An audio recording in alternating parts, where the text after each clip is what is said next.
మీ జీవితాలు ఎలా ఉన్నా మీరు అతి సామాన్యమైన జీవితం గడుపుతూ కూడా మీ భార్య బిడ్డల కంటే సినిమా రంగాన్నే మక్కువ చేసుకొని సినిమా రంగమే మా అందరికీ వారధై సారథై మాలో ఎవరికి టాలెంట్ ఉన్నా దాన్ని జనానికి తెలియజేయడానికి కృషి చేస్తూ అహర్నిశలు పనిచేస్తున్న నా పాత్రికేయ మిత్రులందరికీ పాదాభివందనాలు.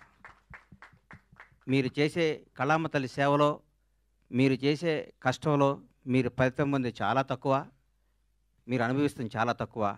మీ ద్వారా మీరు రాసిన మీ చేతి ద్వారా మీరు రాసి మీ పెన్ను ద్వారా కొన్ని జీవితాలు కొన్ని అద్భుతమైన స్థాయిలోకి తీసుకొచ్చిన మీ అందరికీ మీ రుణం తీర్చుకోలేంది. మీ అందరినీ ప్రతి ఒక్క తెలుగు ఇండస్ట్రీలో ఉన్న ప్రతి ఒక్క టెక్నీషియన్ కానీ ఆర్టిస్ట్ కానీ ప్రతి ఒక్క నిర్మాత కానీ మిమ్మల్ని హృదయాల్లో పెట్టుకొని చూసుకోవాలి. ఎందుకంటే మిమ్మల్ని ప్రేమించడం తప్ప మీకు మేము ఇచ్చి కొనలేము, మీ అభిమానాన్ని మేము పొందలేము, మీ ఆశీస్సులు తప్ప. మీ అందరికీ ఫస్ట్ ఉదయపూర్వక ధన్యవాదాలు తెలియజేస్తున్నాను. ఎందుకంటే దాదాపు 7 సంవత్సరాల తర్వాత సినిమా రంగం మీడియా ద్వారా రావడం జరిగింది. మీడియా రంగంలో నాకు ఎంతో సన్నిహితులు. నేను 32 ఏళ్ల కిందట వినాయకరావు గారు నాకు ఫస్ట్ ఇండస్ట్రీకి వచ్చిన పరిచయం. వినాయకరావు గారు, బాలరెడ్డి గారు, బిఏ రాజు గారు, మోహన్ కోటెడ్డి గారు, జగన్ గారు, ఎందరో, మన భాస్కర్ భట్ల నా స్నేహితుడు, గంగాధర శాస్త్రి గారు, అన్నీ రవి, రకరకాల మంది ఎంతోమంది ప్రవాహం పడుతూ ఉన్నారు, కొత్త వాళ్ళు వస్తున్నారు. కానీ మీకు అందే తక్కువ, మీరు పడే కష్టం ఎక్కువ. మీ విలువ తీర్చుకోలేంది, మీరు చేసే శ్రమకి వెలకట్టలేంది. మీ అందరికీ హృదయపూర్వక ధన్యవాదాలు. గబ్బర్ సింగ్. నా తల్లిదండ్రులు నాకు జన్మనిస్తే పవర్ స్టార్ పవన్ కళ్యాణ్ ఆయన నాకు బతుకునిచ్చాడు. పవన్ కళ్యాణ్ గారి గురించి ఎంత చెప్పుకున్నా నేను తక్కువే. నేను ఆర్థికంగా ఎంత స్థాయికి వెళ్ళినా కానీ పవన్ కళ్యాణ్ లేకపోతే నాకు ఈ క్రేజు ఈ పేరు ఉండేది కాదు. మామూలుగా చిన్న చిన్న వేషాలు వేస్తూ ఉండి అప్పటికి కూడా ఏ రోజు కూడా బండ్లా గణేష్కి క్యారెక్టర్ కావాలి, ఈ క్యారెక్టర్ బండ్లా గణేష్ అనే స్థాయికి నా జీవితంలో రావటం జరగలేదు. వేషాలు వేయటం జరుగుతూ ఉండేది, రకరకాలు ఉండేది. ఒకనొక టైంలో అప్పుడు అసిస్టెంట్గా ఉన్న మా blockbuster director Harish Shankar garu కూడా నాకు ఒక చింతకాయల రవి అనే సినిమాలో నన్ను రికమెండ్ చేసి అమెరికా పంపించారు అప్పట్లో. అప్పటి నుంచి మా సన్నిహిత సంబంధాలు మాకుండేవి. నన్ను నిర్మాతం చేశారు పవన్ కళ్యాణ్ గారు. ఒకరోజు పిలిచి ఎందుకో అన్నాడు, కానీ నువ్వు సినిమాలు చేస్తావు, నేను నిర్మాత చేస్తాను. నేను షాక్ అయ్యి, నేను నమ్మలేదు. నన్ను నేను నమ్ముకోలేని పరిస్థితిలో కూడా నన్ను నిర్మాత చేస్తే చాలామంది ఆయన అభివృద్ధి కోరుకుని ఆయన సన్నిహితులు కూడా నువ్వేంటే గణేష్ సినిమా చేయటం అంటే కూడా నేను మాట ఇచ్చాను, మాట తప్పను అని నన్ను నిర్మాతం చేసిన పవన్ కళ్యాణ్ గారికి ఈ సందర్భంగా ఇంకొకసారి పాదాభివందనాలు తెలియజేసుకుంటున్నాను. గబ్బర్ సింగ్ ఒక చరిత్ర.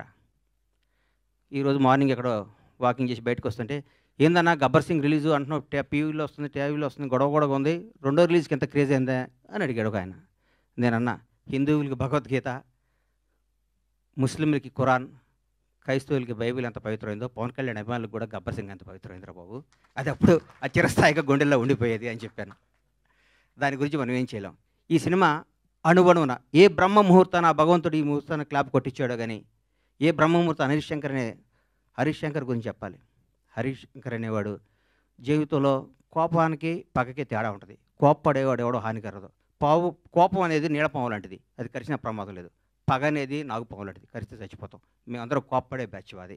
మేము ఏదన్నా గబగబ మాట్లాడుతుంటాం కానీ మేము ఏది మనసులో పెట్టుకోం. మాకు ఆ క్షణం నా పని అయిపోవాలి, ఆ క్షణం అది అయిపోవాలి. అంతేగాని మాకు కోపమో మాకు ఈగోనో మాకు మాట్లాడటం రాదని మీరు అనుకోవద్దు.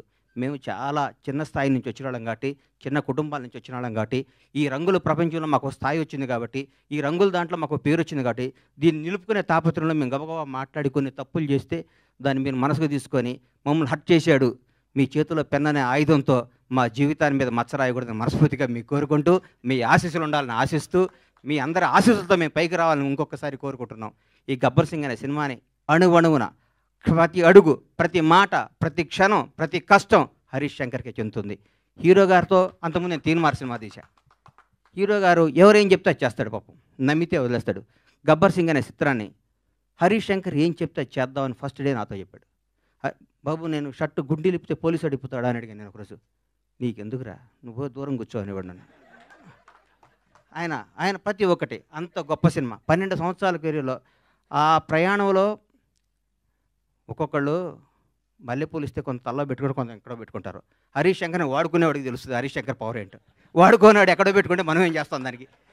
ఇప్పుడు మల్లెపూలు ఉంటాయి, కొందరు తల్లో పెట్టుకుంటారు, కొందరు దేవుడి దగ్గర పెడతారు, కొందరు ఇంకెక్కడో పెడతారు. మా హరీష్ శంకర్ అనే ఒక డైమండ్ని ఎక్కడో పెడుతున్నారు. హరీష్ శంకర్ అనేవాడు నాకు వస్తే హరీష్ శంకర్ అనేవాడు ఎక్కడితే ఆ పువ్వు అనేవాడిని ఎట్లా నేను చూపిస్తాను. నేను హరీష్ శంకర్ అనేవాడిని అద్భుతంగా ఒక సీసాలో అద్భుతమైన సీసాలో సారా పోతే సారా సీసా అవుద్ది, పాలు పోతే పాలు సీసా, అమృతంతో అమృతం సీసా అవుద్ది. హరీష్ శంకర్ అనేవాడు సీసాలు అంటాడు. ఆ సీసాలో అద్భుతమైన సినిమా కథ చేసుకుంటే హరీష్ శంకర్ తెలుగు ఇండస్ట్రీలో రాబోయే 25 ఏళ్ళు డైరెక్టర్గా నంబర్ 1గా ఉంటాడు. నాకు తెలుసు హరీష్ శంకర్ అంటే ఏంటో, నాకు తెలుసు. పవన్ కళ్యాణ్ గారి గురించి ఏం చెప్పమంటారు, ఎందుకు చెప్పమంటారు, ఎన్నేం చెప్పమంటారు. ఒక గొప్ప మానవత్వం గల వ్యక్తి, ఒక నిజాయితీ గల నిబద్ధత గల వ్యక్తి, నీతివంతుడు. తన కోసమే కాదు, తన బిడ్డల కోసమే కాదు, తన బిడ్డల కోసం, తన కుటుంబం కోసం అంటే సంవత్సరానికి ఒక సినిమా చేసుకుంటూ ఎవరిని కలపకుండా 6 నెలలు ఇక్కడ, 6 నెలలు ఫారిన్లో, 6 నెలలు జనాన్ని కనపడకుండా నెలకు 10 రోజులు షూటింగ్ చేసుకుంటూ సంవత్సరానికి భారతదేశంలో ఏ నటుడు పొందనంత అత్యధిక రెమ్యునేషన్ పొంది కూడా హాయిగా బతకగల కెపాసిటీ ఉన్న పవన్ కళ్యాణ్ ఈరోజు జనం కోసం కుటుంబాన్ని వదిలేసి, పిల్లల్ని వదిలేసి, తన సుఖాలను వదిలేసి, అన్నీ వదిలేసి అహర్నిశలు పోరాడి 10 సంవత్సరాలు, దాదాపు 10 సంవత్సరాల పాటు, 10-12 సంవత్సరాల పాటు ప్రజల కోసం పోరాడి ఈరోజు ఒక స్థాయిలో ఉన్నారు. నేను పూర్తి స్థాయిలో ఉన్నాను నేను చెప్పను, ఎందుకంటే నేను ఆయన ఎక్కడో ఊహించుకున్నాను. అది అవుద్ది, ఆయన రోజు నేను మాట్లాడతాను. పవన్ కళ్యాణ్ ఒక నిబద్ధత గల వ్యక్తి, నిజాయితీగా బతికే మనిషి, నీతిగా బతికే మనిషి. నన్ను ఒక ఆయన, అరే హీరో పవన్ కళ్యాణ్ గారు ముఖ్యమంత్రి అయ్యారు కదా, ఒక చిన్న పని చెప్తా ఉన్నాడు. నేను పైనుంచి కింద చూశాను, నిన్ను నన్ను కొడతాడు నాయన, మన కొందరిని దూరం నుంచి చూడాలి, కొందరు దగ్గరికి వెళ్తాను ట్రై చేయకూడదు, మనకు అనవసరం అవన్నీ, ఆయన ఎప్పుడు పిలిస్తే వెళ్తాను వదిలే అని చెప్పాను. అట్లాంటి పవన్ కళ్యాణ్ గారితో గబ్బర్ సింగ్ లాంటి సినిమా తీయటం, దాన్ని రిలీజ్ చేయాలని 1 year బ్యాక్ నేను, నా మిత్రుడు మర్చిపోయాను. ఈ గబ్బర్ సింగ్ అనే సినిమాని ఎట్లా రిలీజ్ చేయాలంటే దీన్ని హీరో గారిని నాకంటే ఎక్కువ ప్రేమించేవాడు ఎవరున్నారు, ప్రేమించి ఈ సినిమా రిలీజ్ చేయాలి, ప్రేమించి ఈ సినిమా డైరెక్ట్ చేశాడు హరీష్ శంకర్, ప్రేమించి ఈ సినిమా తీశాను నేను, ప్రేమించి అద్భుతంగా మ్యూజిక్ చేశాడు దేవిశ్రీ ప్రసాద్.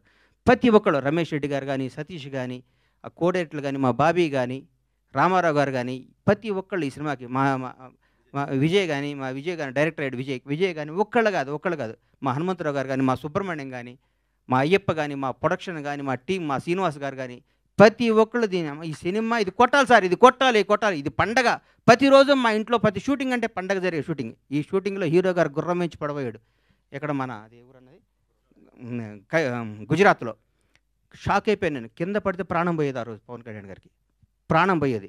మాకు తెలియదు ఆ గుర్రం మా మాట ఉంటుందని. డైరెక్టర్ ఉన్నాడు, నేనున్నాను, గుండె ఆగిపోయింది. ఆ రోజు పొరపాటున ఎన్ని ప్రమాదాలు తట్టుకున్నామండి ఈ సినిమాలో, ఎన్ని ప్రమాదాలు, ఎంత కష్టపడ్డాడండి హీరో గారు. డైరెక్టర్ ఏం చెప్తే చేయమన్నాడు, ఏం చెప్తే చేశాడు.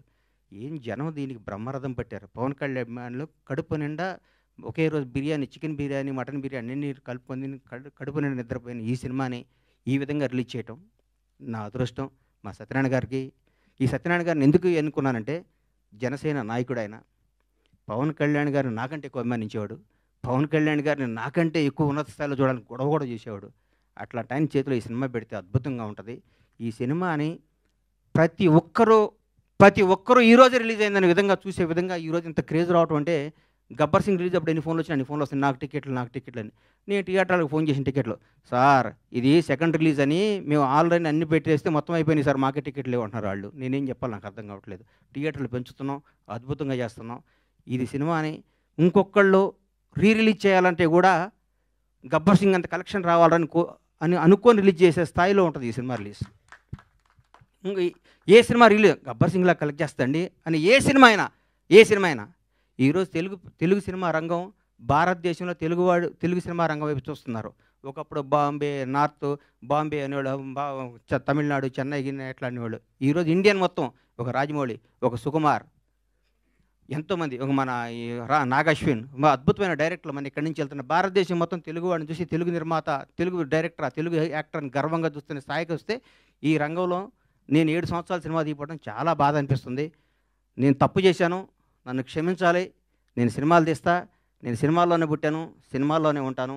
సినిమానే నా వ్యాపకం, సినిమానే నా జీవితం, సినిమానే నా ఆశ. బ్లాక్ బాస్టర్ల సినిమాలు తీస్తా, బ్లాక్ బాస్టర్స్.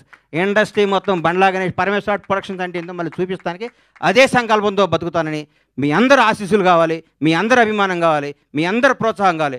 ఎక్కడెక్కడ నేను చిన్న తప్పులు చేస్తే నన్ను క్షమించి నన్ను రెక్టిఫై చేయాలి, కానీ దాని మీద రాయకూడదు మీరు. అది నా విన్నపం. ఎందుకంటే వీడు దొరికాడని రాస్తారు, అది నా విన్నపం. అందుకే థ్యాంక్ యూ. ఈ సినిమాను ఆదరించి మళ్ళీ ఈ సినిమాకు వచ్చే కలెక్షన్స్ బిత్తరపోయే విధంగా ఉండాలని మనస్ఫూర్తిగా కోరుకుంటూ, ముఖ్యంగా పవర్ స్టార్ అభిమానులకి మనందరికీ నేను చెప్తున్నా, ఇంతకుముందు పవర్ స్టార్ పవన్ కళ్యాణ్ గారు మనం ఏం చేసినా పవన్ కళ్యాణ్ అభిమాని ఎగిరినా ఒక న్యూసే, తగ్గిన న్యూసే.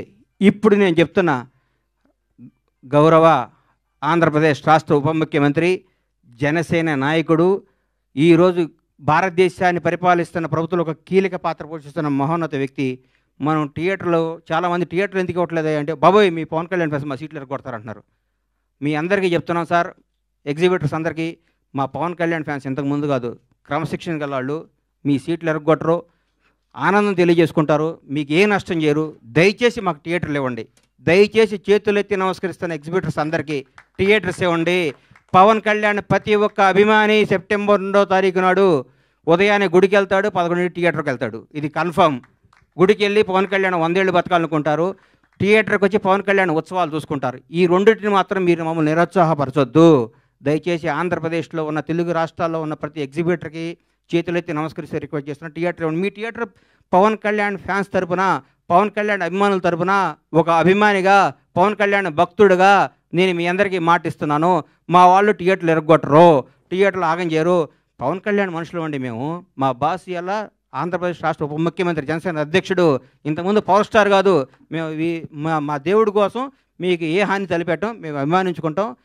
ఈ గబ్బర్ సింగ్ సినిమా తీస్తే మాకు దైవ దర్శనం జరిగినట్టు, కాబట్టి మా దైవ దర్శనానికి మీరు ఆటంకం కలిగించొద్దని రిక్వెస్ట్ చేస్తున్నాం. ఈరోజు ప్రతి ఒక్క కార్యకర్త, తెలుగుదేశం లేదు, బీజేపీ లేదు, ఆంధ్రప్రదేశ్లో ఉన్న జనసేన ప్రతి ఒక్కళ్ళ రోజు థియేటర్లో ఉంటామంటున్నారు. మీరు థియేటర్లు ఇవ్వకపోతే ఎట్లా సార్? ఇవ్వండి, దయచేసి ఇవ్వండి, మమ్మల్ని ఎంకరేజ్ చేయండి.